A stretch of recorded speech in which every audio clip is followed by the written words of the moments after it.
Hello and welcome back. This is David from the Personal Finance Squad. Thanks for joining. We just finished with Chapter 8, Credit Card Loan Management. Yes, a very daunting subject, a subject that no one likes to talk about, but in reality, there are several thousands of people who have debt, and we need to make sure that we get you out of debt. That is the goal. Now this leads us into Chapter 9, which are consumer loans, and they are a different type of loan, and they also carry debt, of course. Now, where they differ primarily is that credit cards have a revolving balance. And that means as long as there is principal on that card, you will get interest charged toward it. A amortized loan is what we're speaking of when we talk about consumer loans. That is a fixed payment schedule. You're going to know the years you're going to have. You're going to know the interest rate most of the time, or if it's fixed, there might be a variable rate, which we'll talk about. But you know the schedule, and you know when you're going to reach zero. And the credit card, you can add or subtract at any given moment, right? But an amortized loan, because it's a schedule, the only thing you can do is make it go down even farther. You can pay extra on it. You can't add more to it. So that's the difference. Now, what those kind of loans provide over a credit card is stabilization and predictability. We love that in the squad. We want to know how to plan and execute so we can handle our financial matters in good or bad times. Some common loans, if you're not aware of, are autos, boats, motorcycles, student loans. I'm sure a lot of you are aware of those, and certainly mortgages. There's other vehicles, if you will, and other types of just loans themselves, but the bottom line is, as long as it's amortized, the schedule and the practice all work the same. It's all based on math. So for example, if the APR is fixed, so just like a credit card, there's an APR. As long as it's fixed, you get like Jasper student loan, it's a $300 payment a month, and it won't change. Another thing about them, and we'll see these in payment schedules as we go through, is that in the beginning of a loan of this type, a large portion of the payment is devoted to interest. And at the end, it's devoted to principal. So that's why if you pay down on a loan with more principal on top of what you're supposed to pay, that's how you reduce interest, because you reduce the principal, just like in a credit card. Just for fun here, you wanted to see what the formula was to create an amortization schedule, that's what it looks like. Now, even smart mathematicians probably aren't going to sit down and figure this stuff out. That's why we have calculators. So you will make good use of those as you stick with us here and in your real life. Okay.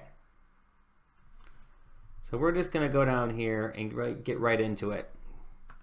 Let's see some numbers. So here's our buddy Jasper.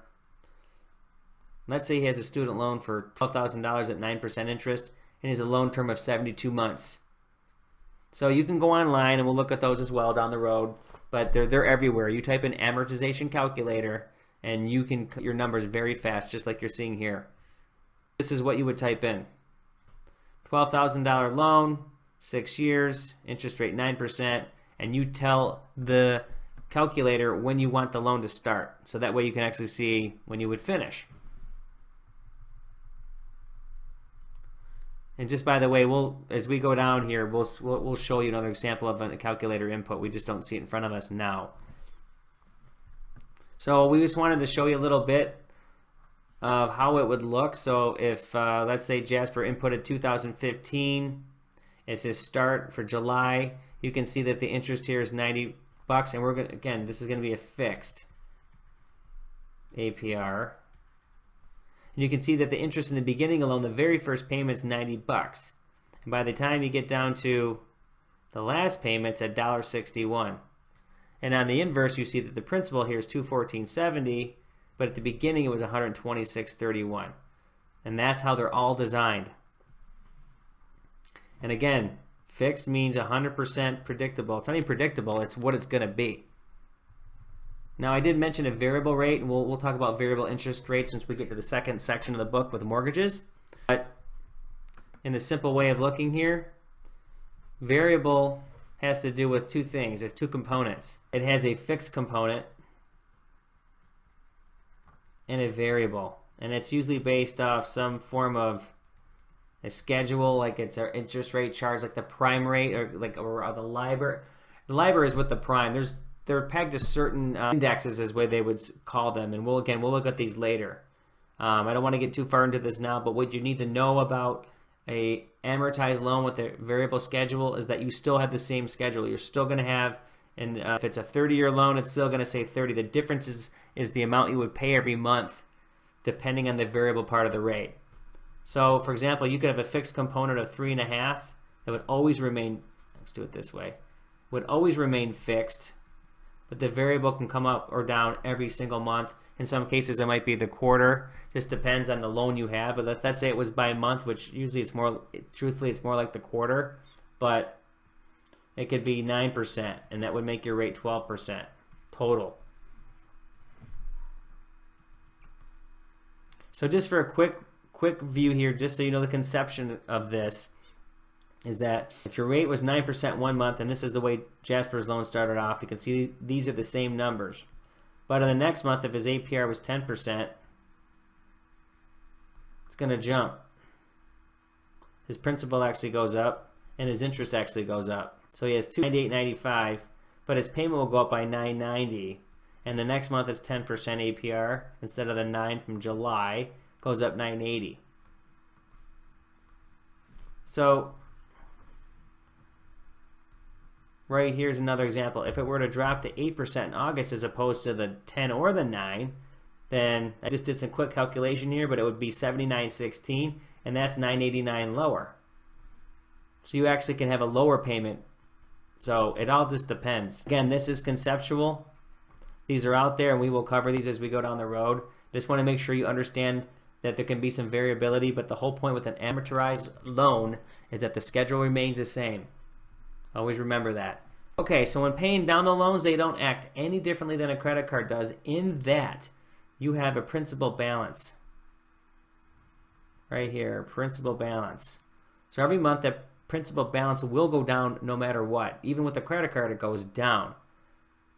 But the difference is it will know when the loan will end. You can go look at the whole schedule when you sign on to that loan, and then you'll know exactly what it is. So the key to paying down a loan is, again, like a credit card, the more you pay off on principal, the less interest they can charge toward it. So that's the beauty of it. So you need to keep in mind here, just because you have a fixed interest loan and you know when the rate is going to bring you down to 0, that it doesn't mean you should go out and just get all these types of loans because they're better than a credit card. Because I will say the credit card is probably the worst loan out there. But the whole point is, if you can't afford the things you're buying, then it's just as bad as a credit card, in the sense of you're buying things you can't afford. Like the financial crisis is a great example. There's people who couldn't afford the payments. They didn't understand the mortgages. But at the end of all of it, they couldn't afford the homes they were buying. So important to understand what you do with your money, like as always, before you enter into a loan. So let's get to another example here. You see here that we're going to get a new student loan for Jasper. He had a $300 loan after we've been following with him, and it was derived from an $18,000 principal balance for 6 years, and his interest rate is 6.198. So in our credit card chapter, we show the value of paying down more than what was prescribed every month. So you can see here, here's a regular payment for Jasper. This is how his schedule will go as predicted.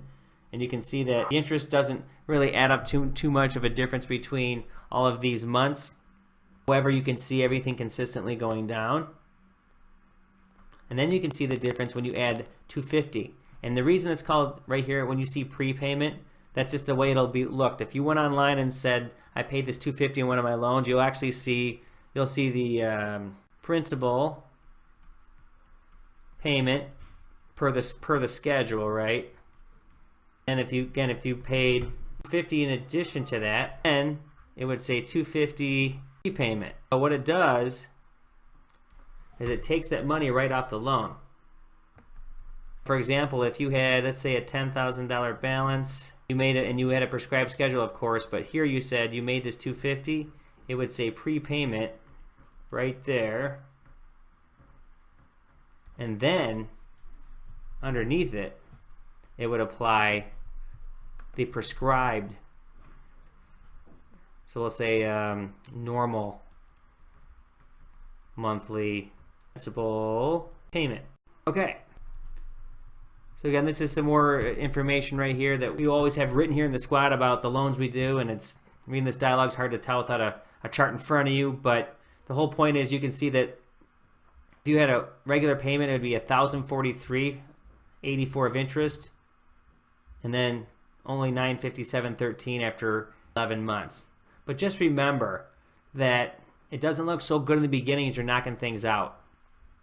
And so here's another table we can look at that shows what happens over time. You got to really up front, really just be patient if you're making extra payments, because the dent doesn't look as good.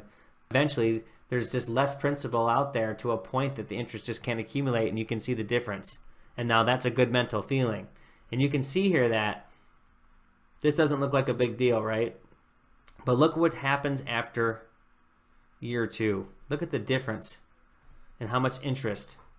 That's a pretty good number. And then even down here in year 3 to year 1, that's over 4 times.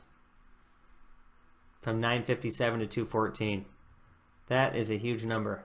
Granted, this isn't a huge loan by a lot of terms, but it just shows you the value, like we've saw in all of our examples, of paying down loans. Just get rid of that interest. Because regardless, you're going to have to pay the principal. That's never going to change. Okay, we're going to stop here. When we look at a comparison like we did in the credit card chapter to determine, is it better to pay an amortized loan or a credit card off first? So thanks for joining, and we will see you in the next section.